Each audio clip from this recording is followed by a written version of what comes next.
बिस्मिल्लाहिर्रहमानिर्रहीम। शुरू अल्लाह के बाबरकत नाम से जो बड़ा मेहरबान और निहायत रहम करने वाला है। इस्लामिक ड्रीम स्टोरीज के मोहतरम अजीज दोस्तों, अस्सलाम वालेकुम। मोहतरम नाजरीन, आज की इस वीडियो में हम पेश करने जा रहे हैं एक ऐसा दिलचस्प और ईमान अफरोज वाकया जिसे सुनकर आपका ईमान ताज़ा हो जाएगा।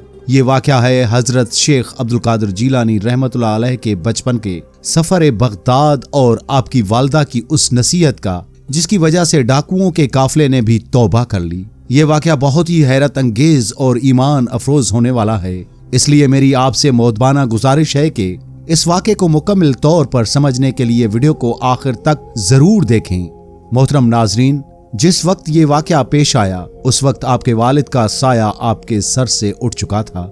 आपकी वालदा की ज़ईफुल उम्री के इस आलम में उनकी उम्मीदों का मरकज सिर्फ आप सैयदना अब्दुल कादिर जीलानी रहमतुल्लाह अलैह ही थे। बगदाद का सफर कोई मामूली सफर न था। दौर हाजिर के जराए आमदो रफ्त का उस वक्त तसव्वुर भी नहीं किया जा सकता था।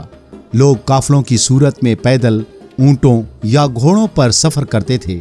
बगदाद जीलान से कमोबेश 400 मील की दूरी पर था और रास्ते खतरों से भरे हुए थे, लेकिन जिस बुलंद मकाम यानी इल्म के हुसूल के लिए सैयदना अब्दुल कादिर जीलानी रहमतुल्लाह अलैह ने बगदाद जाने का इजहार किया था, उसे उनकी माँ उन्हें नहीं रोक सकती थी। उन्होंने नम आंखों से अपने लख्ते जिगर से सर पर हाथ फेरा और फरमाया, मेरी आंखों के नूर, जिस मुबारक मकसद के लिए तुम बगदाद जाना चाहते हो, मैं उसके रास्ते में हाइल नहीं होंगी।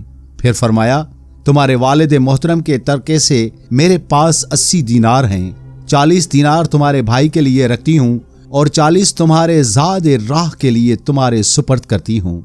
आपकी वालदा ने ये 40 दीनार सैयदना अब्दुल कादिर जीलानी रहमतुल्लाह अलैह की कमीज में बगल के नीचे से दिए और फिर उनके हक में दुआए खैर फरमाई। जब घर से रुखसत होने का वक्त आया तो सैयदना गौस आजम रहमतुल्लाह अलैह से मुखातिब होकर फरमाया, ऐ मेरे लख्ते जिगर अब्दुल कादिर, मैं तुम्हें एक नसीहत करना चाहती हूँ। उसे हमेशा याद रखना, हमेशा सच बोलना और झूठ के करीब भी न भटकना। सैयद गौस आजम ने अर्ज किया, ऐ मेरी वालदा, मैं सद के दिल से ऐद करता हूँ कि हमेशा आपकी नसीहत पर अमल करूंगा। अपनी वालदा से रुखसत होकर आप एक काफले के साथ हो लिए। उस दौर में तवील रास्तों पर तन्हा सफर करना मुमकिन न था, इसलिए लोग काफले बनाकर सफर करते थे। अगरचे वो अपनी हिफाजत का एहतमाम करते थे, लेकिन फिर भी बाज काफले राहजनों यानी डाकुओं के मजबूत जत्थों का निशाना बन जाते थे।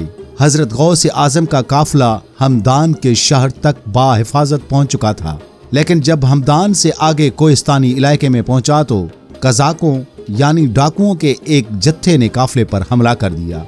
उन खूनख्वार कजाकों के सामने किसी को मजामत की सख्त न थी।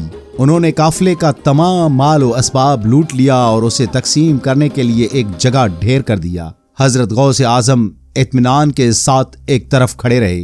लड़का समझकर किसी ने आपसे कुछ सवाल न किया। इत्फाकन एक डाकू की नजर आप पर पड़ी और उसने पूछा, क्यों लड़के, तेरे पास भी कुछ है? आपने बगैर किसी खौफ और हिरास के जवाब दिया, हाँ, मेरे पास 40 दीनार हैं। डाकुओं ने आपकी बात पर यकीन न किया। फिर एक दूसरे कज़ाक ने आपसे दरियाफ्त किया, ऐ लड़के, तेरे पास भी कुछ है? आपने उसे भी यही जवाब दिया कि हाँ, मेरे पास 40 दीनार हैं। उस कज़ाक ने भी आपकी बात को हंसी में उड़ा दिया और अपने सरदार के पास चला गया। वो पहला डाकू वहां पहले से मौजूद था जहां लूट के माल की तकसीम हो रही थी। जब उन दोनों ने ये वाकया अपने सरदार को सुनाया तो सरदार ने कहा, उस लड़के को मेरे सामने लाओ। दोनों डाकू भागते हुए गए और सैयदना अब्दुल कादिर जीलानी रहमतुल्लाह अलैह को पकड़कर अपने सरदार के पास ले आए। डाकुओं के सरदार ने पूछा, बता तेरे पास क्या है? आपने जवाब दिया, मैं पहले भी बता चुका हूं कि मेरे पास 40 दीनार हैं। सरदार ने कहा, कहाँ हैं? निकाल कर दिखाओ। आपने फरमाया, मेरी बगल के नीचे कमीज के अंदर सिले हुए हैं। सरदार ने जब कमीज उधेड़ कर देखा तो उसमें वाकई 40 दीनार सिले हुए थे। डाकुओं का सरदार उसके साथी ये माजरा देखकर हैरान रह गए और सकते में आ गए। सरदार ने कहा, ऐ लड़के, क्या तुम्हें मालूम नहीं है कि हम काफले लूटते हैं? फिर भी तुम हमसे बिल्कुल भी नहीं डरे और 40 दीनार का राज हम पर जाहिर कर दिया। उसकी वजह क्या है? कंदील बगदाद सैयदना गौस आजम ने इरशाद फरमाया, میری پیاری ضعیف العمر والدہ نے گھر سے چلتے وقت نصیحت کی تھی کہ ہمیشہ سچ بولنا۔ یہ الفاظ سن کر ڈاکوؤں کے سردار پر رکت طاری ہو گئی اور وہ روتے ہوئے بولا، اے بچے، تم نے اپنی ماں کے عہد کا اتنا پاس رکھا اور ایک میں ہوں کہ اپنے خالد کا عہد توڑ رہا ہوں۔ یہ کہہ کر وہ اتنا رویا کہ اس کی ہچکی بند ہو گئی۔ پھر بے اختیار سیدنا غوث اعظم کے قدموں میں گر پڑا اور رہزنی کے پیشے سے توبہ کر لی۔ اس کے ساتھیوں نے یہ دیکھا تو ان کے دل بھی پگھل گئے اور ان سب نے بھی اللہ سے توبہ کر لی۔ سیدنا غوث اعظم کے ہاتھ پر بیعت کی اور لوٹا ہوا تمام مال قافلے کو واپس کر دیا۔ اللہ تعالیٰ سے دعا ہے کہ اللہ ہم سب کو اپنے گناہوں پر شرمندہ ہونے اور توبہ کرنے کی توفیق عطا فرمائے۔ حضرت شیخ عبد القادر جیلانی رحمۃ اللہ علیہ کے اس عظیم واقعے سے ہمیں کئی ایسے قیمتی اسباق ملتے ہیں جو ہماری زندگی بدل سکتے ہیں۔ اس واقعے کے اہم اسباق یہ ہیں: سچائی کی طاقت۔ سب سے بڑا سبق یہ ہے کہ سچائی میں نجات ہے۔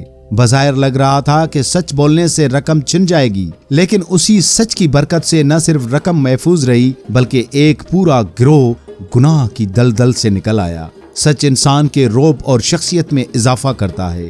ماں کی اطاعت اور تربیت۔ حضرت غوث اعظم رحمۃ اللہ علیہ نے اپنی والدہ کی نصیحت کو محض ایک مشورہ نہیں سمجھا بلکہ اسے اپنی زندگی کا اصول بنا لیا۔ یہ ظاہر کرتا ہے کہ جو بچے والدین کی نصیحتوں پر سختی سے عمل کرتے ہیں، اللہ تعالیٰ انہیں دنیا اور آخرت میں بلند مقام عطا فرماتا ہے۔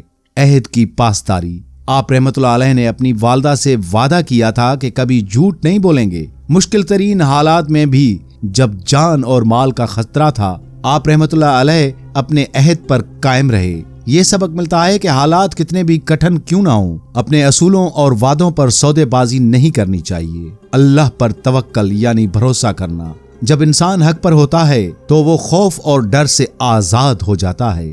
حضرت شیخ عبد القادر جیلانی رحمۃ اللہ علیہ ڈاکوؤں کے سامنے بالکل نہیں گھبرائے، کیونکہ انہیں اللہ کی ذات پر کامل بھروسہ تھا کہ حق کا ساتھ دینے والے کو اللہ کبھی تنہا نہیں چھوڑتا۔ نیکی کی تبلیغ کا عملی نمونہ۔ کبھی کبھی آپ کی خاموش عمل اور سچائی کسی لمبی چوڑی تقریر سے زیادہ اثر رکھتی ہے۔